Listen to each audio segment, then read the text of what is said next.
Hello and welcome to Monocle on Culture. I'm Robert Bounds.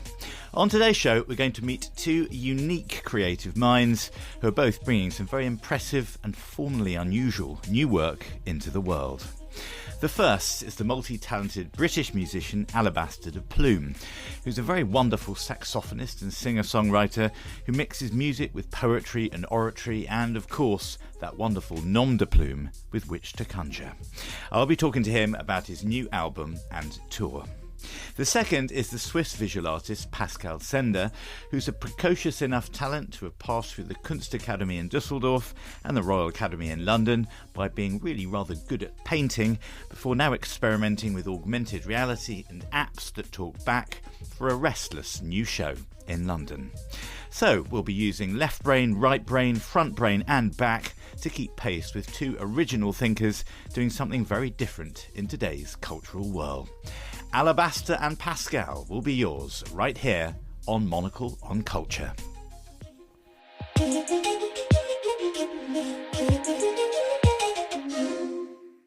Alabaster DePlume is a London-based saxophonist, singer, songwriter and poet who's been enthralling ever larger audiences with his unusual blend of sensitive and evocative sax playing, confident orchestration and tracks and albums that stick long in the memory despite having few riffs or sing-along choruses. There's an innate quality to DePlume's take on whatever it is he does: progressive jazz, avant orchestral, spoken word soul. Whatever it is, he's got a new record out titled A Blade Because a Blade is Whole, that's a more vocal take on themes of alienation and joy, being misunderstood and rightly lauded, and all set within and around strings, sax, voices sung and spoken, and lots of shameless aural eye contact.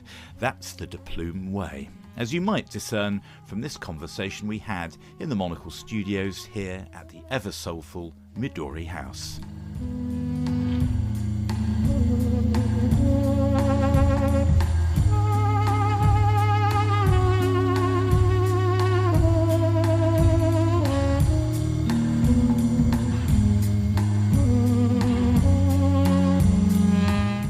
We recorded the tunes with people there. Yeah. And we recorded it into the evening and into the night time.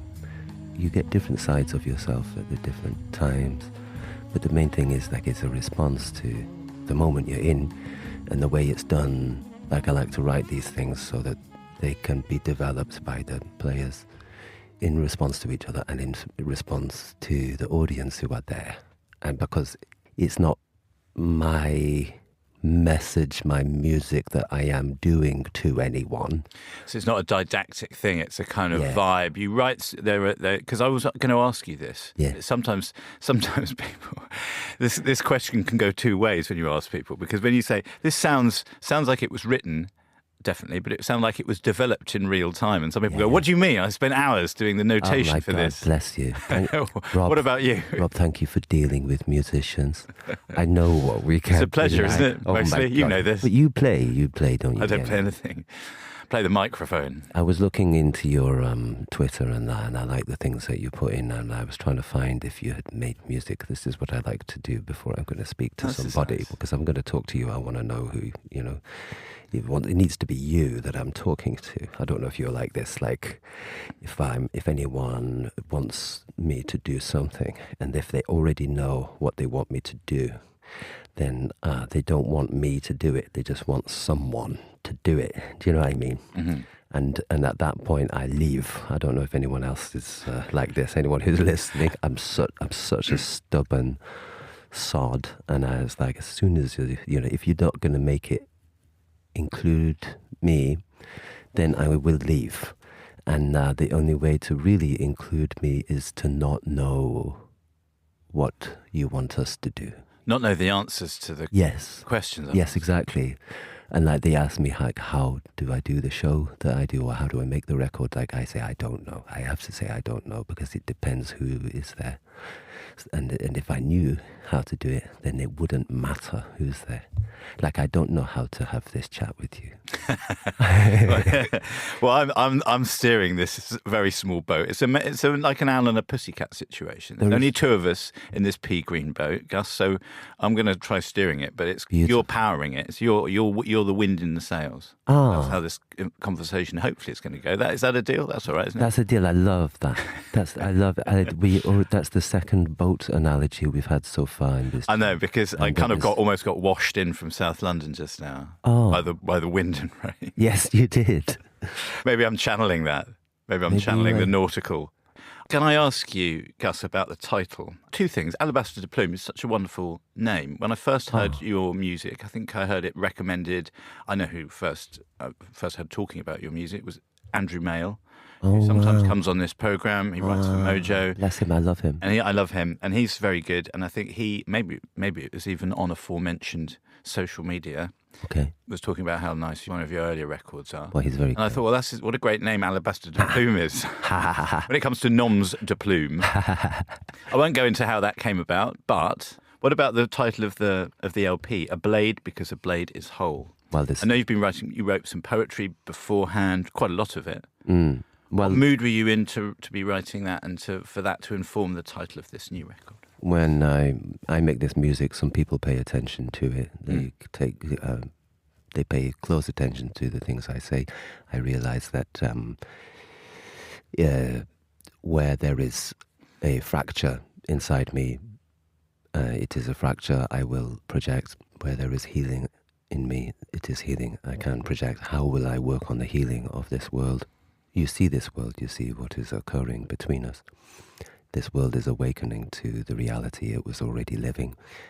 This is a violent thing to do, to experience. There is a fracture in this world. What will I do about that? I will begin by working on my own healing.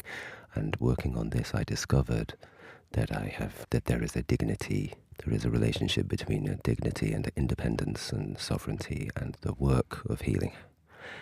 And it's not something that just happens to me. Some people like to come to my work because it is chilled out and because it brings them a sort of escape from the world. But in reality, we want to face our pain in order to work on our own healing.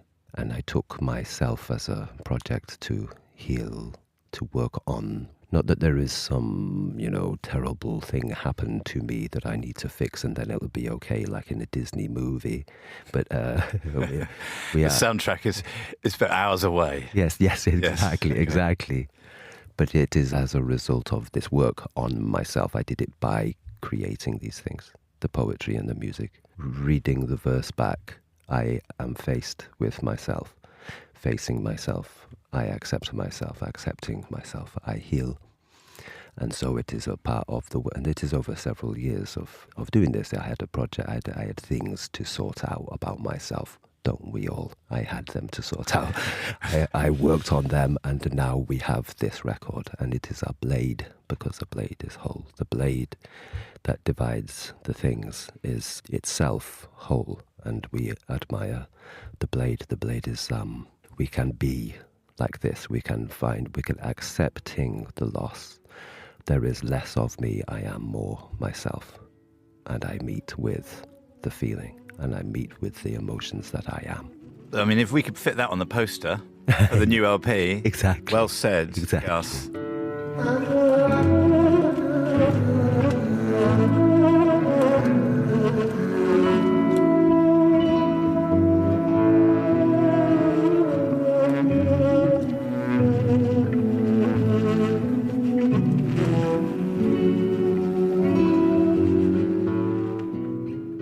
It's a wonderful thing. I know the motif of the blade has come back and forth. People have negative associations with that. People should have positive associations with it. It's the scalpel. It's the surgeon's scalpel as much as as much as it's the weapon. Yeah. And a blade cuts things in half. It's about dichotomy. It's about halves of things coming together. Yeah. Possibly.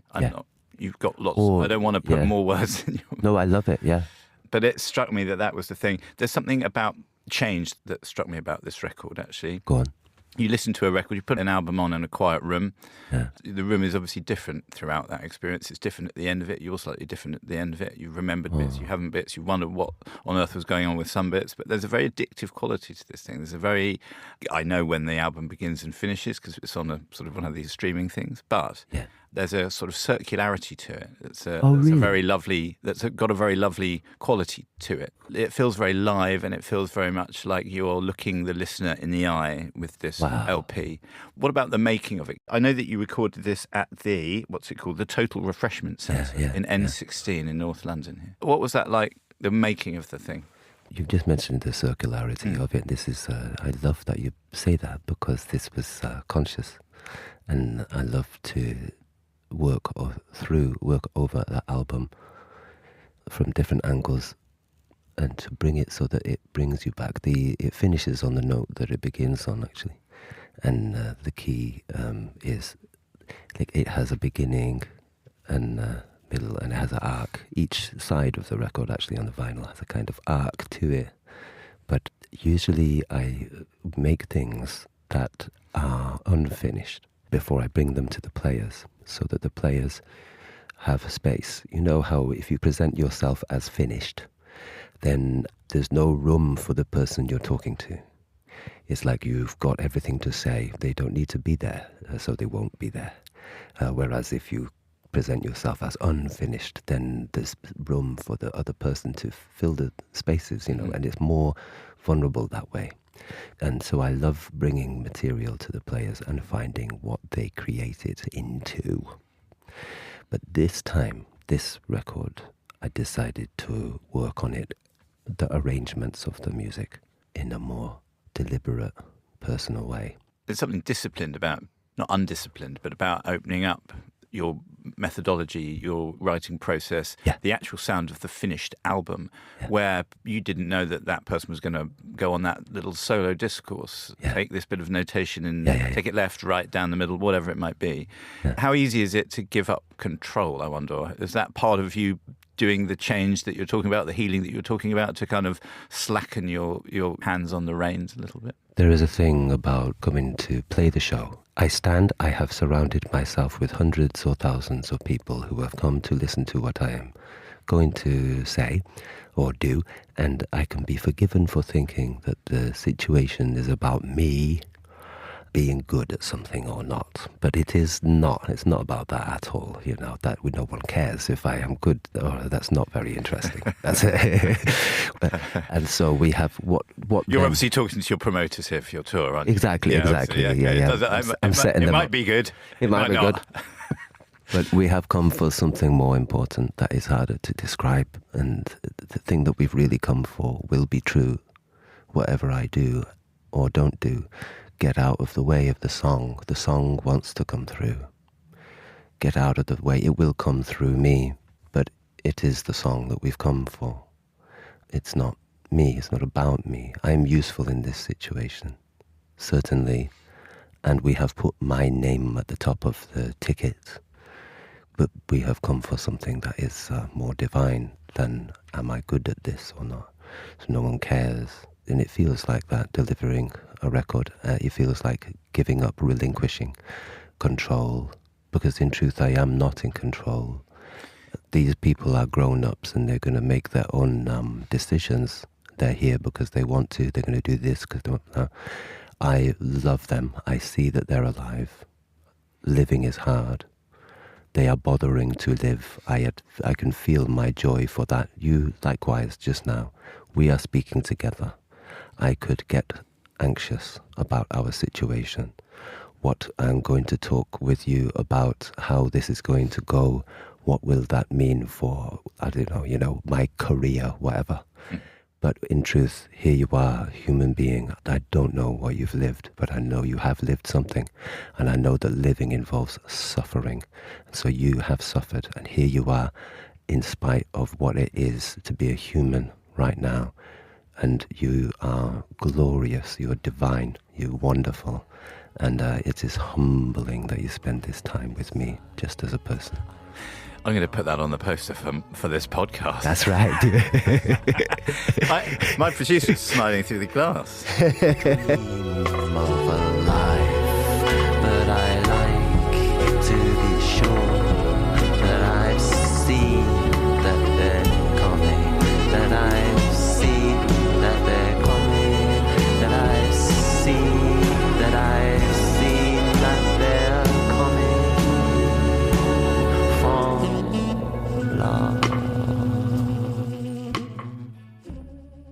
when you tour this record, Gus, you're playing lots of dates in the US, then you're coming back to the UK, then you're off to Europe, mainland Europe. How do you get that there is a feeling with your music that is there is an exchange of emotion, I think, because it's the kind of music that it really reaches into people, whether it's simply your sax, whether it's simply the rest of your players, whether it's your lyrics.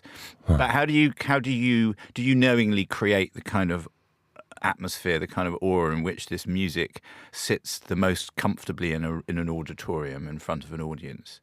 Because you talked about us sitting in this studio, and there is an actuality to it. There's a liveness to it. Yeah. There's no place more important, perhaps, than in a gig. Yeah. Do you have to sort of meditate before you go on? Do you have to take speed? Do you have to do something in between? How do you get it? Because it is such atmospheric stuff. Your voice, your attitude, sort of goes before you, I think. But yeah, I wonder how that is created. I don't know either. Well, I'm going to say speed. Yeah. Basically, whiz. Loads of coffee. I feel like I know what you're talking about. Yeah. But it chooses itself. But that doesn't mean I'm not responsible for it. But there's some things that how will that moment between us choose to be welcome? It's like anyone else, like any human being has their own way of being loved, and their own way from one day to the next. And there's all kinds of things that I have done to connect with people and to make sure to take responsibility for my state of mind. And there's things, it's usually things involving joy. We have a responsibility to joy. If we're not focusing on trying to set things up so that joy can happen, then we might be working on something else without realizing it. We have a responsibility to joy. It's not like a nice thing. It's not like decoration. It's fundamental, and it's a resource. My joy is a resource. But then there's also like how I connect. And I love to connect in a human way with staff. If we show up at the show, we've got to set up the sound check. Will I just walk past the bar staff, or will I find out who they are? Or will I have a small moment of appreciation on just recognizing the people? Because that's how we begin setting up this moment where later it will be a deep moment of recognition between the thousands or hundreds of people there. How do we begin doing that? And speaking with the space itself, the actual building, or putting my hand on the wall and knowing where I am. These are nice things to do, but how is it done? It depends on the night. I mean, I know that's going to be like a non-answer, but that moment you're talking about is personal. It must be personal. And if between exactly who we are in that moment, and that moment will never come again, and it will belong to no one else but us who are there, and it will never come again, not exactly as it is. It must be personal. And if it is personal, then it depends who's there. How it happens, it depends who's there. We're going to let the joy echo in our listeners' ears as they consider the title A Blade, because a blade is whole. By yourself. Thank you so much for your time. Alabaster DePlume. Oh, Rob. Angus Fairbairn, thank you very much. Oh, I love it. I love talking with you. Good luck, everybody out there. I don't know who you are, but I'm glad you're alive. I admire you for living. It is tricky. Sometimes you're doing very well.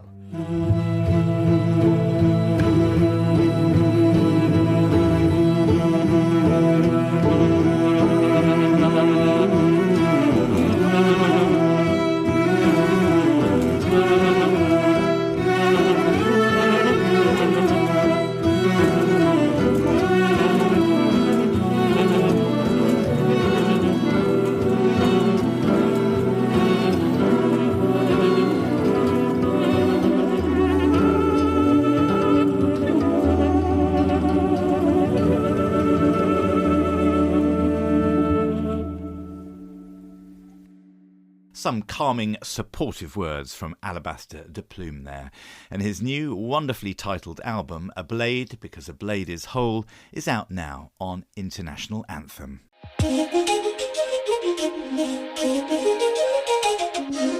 Now, the painter Pascal Sender grew up in St. Gallen in the east of Switzerland before studying at Dusseldorf's highly rated Kunstakademie, where he studied under the brilliant master of mysterious figurativism, Peter Doig.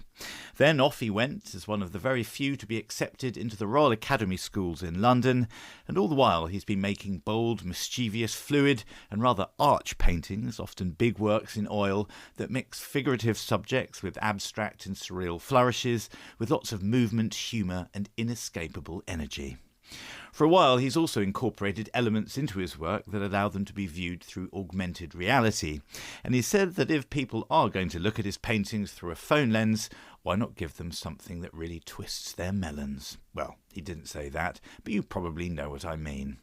Pascal Sender has as much energy in person as his paintings are in possession of, and here he is ahead of his new show at the Saatchi Yates Gallery in London's St James's, describing the themes he taps into in his work.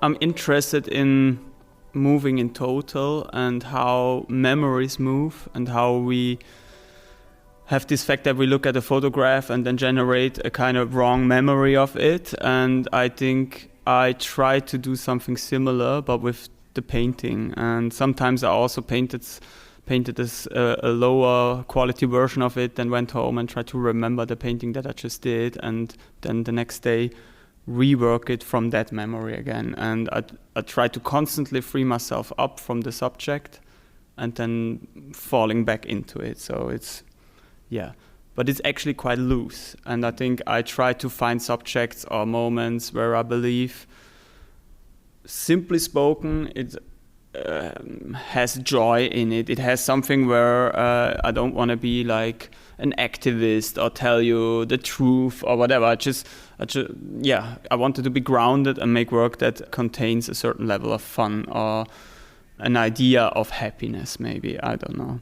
These are very big, bold canvases. As we said, there's a lot of kineticism and movement in these pictures, but there's a lot of beauty, there's a lot of detail, there's a lot of subtlety in these images. And people, just a rough Google of you, or if you write your name into Instagram, augmented reality comes up, and there's some very witty videos that you make. You do live streams. You're very much pushing into another realm in terms of getting your art into the world in lots of different ways, but it's also very much affects how you make the art in the first place. Some of it is designed with that purpose. So tell us about how you use augmented reality and how that works, how that is a comfortable bedfellow, if you know what I mean, with the painting itself. Yes, the augmented just as a tool, as a technique to overlay something. So the word got really big, but I want to downplay it now a bit. And I say just, we have a phone and we use it for lots of things, but mostly not creative. And I'm like, I'm sick of it. I want to do something with this tool that, is creative. And I searched for any way possible. It started in 2017, where the first live stream platform opened, Periscope. And I literally streamed every evening, just showed my hand on a paper and acted like an AI back then. So people could prompt me with comments and tell me, paint SpongeBob. And then I did it, like immediately. And then the next person said, oh yeah, maybe SpongeBob needs a monocle. And I did it. And if the next person meant, no, a monocle is not good, then I also removed it again. And it's funny now how we are now at the time where this is actually possible. And back then I maybe not even thought in this direction of AI or image generator. But that then lead to the next step where I definitely understand that, there is not just the phone as a tool that I can use creatively or that I can convert into a tool. There is also the online nest that can be a tool and not just connect us, that can be literally like converted into something else. I cannot really describe it, but that gave me the the full drive. And also, I would say the Royal Academy saw that portfolio. That was my work that I handed in. And from that moment on, I believed I started to explore how could I actually make my own app, or how could I take ownership on that level too, that it's not just I take my phone and have a third-party software to paint something on it. How can I literally make such a tool and own it and make a tool out of it for others again?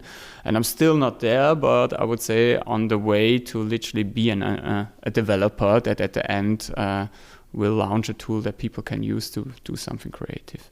When we walked into the gallery this morning, you were displaying to a couple of our buddies. There is a work that is sculptural, that is a rough shod thing made of timber, and it's got an iPad attached to it, and it speaks to you and it takes prompts. And it's very charming and slightly perplexing work. Tell us what that is and how that links into your work as a painter, because I sense that the more you use technology, actually, it pushes you back as an artist more back to the brush and the canvas. Yeah, true. And I think I fight this fight. I search the challenges. And in that case, I see that exactly the same, and it's hard. And I try to go really into this rabbit hole. And if we see a lot of people using AI, like AI image generators, or just to write a good mail or a good proposal, I try to really inject AI into me, like a big company is doing it, where you have a voice call and you have to call for 20 minutes with a robot until you reach a real person. I thought about this concept and how could I make something similar, and I duplicated myself. I tried to create a self-portrait, a copy of me that still stands in the whole relation of portrait, of self-portrait, what I also really like, because you can measure it with other portraits. And in that case, I worked really hard on making me interactive, simulated, alive. That means my body is moving, I have animations, there is a blend shape on my face, so I can literally speak. I cloned my voice, so the copy is speaking with my voice. And at the end, I started to manipulate in the background how a conversation with me flows, and added hundreds of lines where I not manipulate, but where I control how this figure is responding and how it's painting. And what is actually possible now is you can come to this iPad and click the microphone button and then just ask me something via voice and send me that, and I will respond to that question with a painting, with a digital image, and also with a text that I speak. And this text is unique. That should be me. So it could be a rap, it could be a poem, but what I really like, it could also be hey, I'm actually busy painting. Please leave me, come back tomorrow. And let's finish there then. The fact that it takes you back to the painting. I sense when you walk me around the show, that we started off with this amusing, this witty piece of technology, which I know you find useful, and it's a way in for some people to the work. But I think you end up as a person in your studio with a paintbrush in your hand and a head full of ideas. Is that the case? I mean, you're trained this way, but you're naturally this way, perhaps. Is that where you end up? Yeah, definitely. Yeah. And sometimes I just believe my laptop is also a brush or a canvas. I don't know. And honestly, I also code like a painter. I cannot better describe it, but I think every code I would look at it and would not get it. It would feel so weird. But yeah, I think this brings me a lot of freedom and joy. And what I definitely want to mention again, what I thought was said beautifully on to your question when you entered, was the idea of the painting being protected by the augmented reality. That when we think of spirit and how every photo takes away the spirit, I thought in a certain way, that these visitors or nowadays the people go to galleries and use their phone and look so much through the phone at the actual physical work or share it, then that I thought there is a layer that I want to play on creatively and try to take not ownership, but like to just use that chance to also be present in that moment. And the augmentation or the phone, the app brings me that possibility, or I invite the viewer to use my creative layer to watch it like that. And then in the next level, if a person even shares the work and shares this augmentation, I feel like it's a crazy armor for the painting. It's a protection for the painting, actually, and I like that.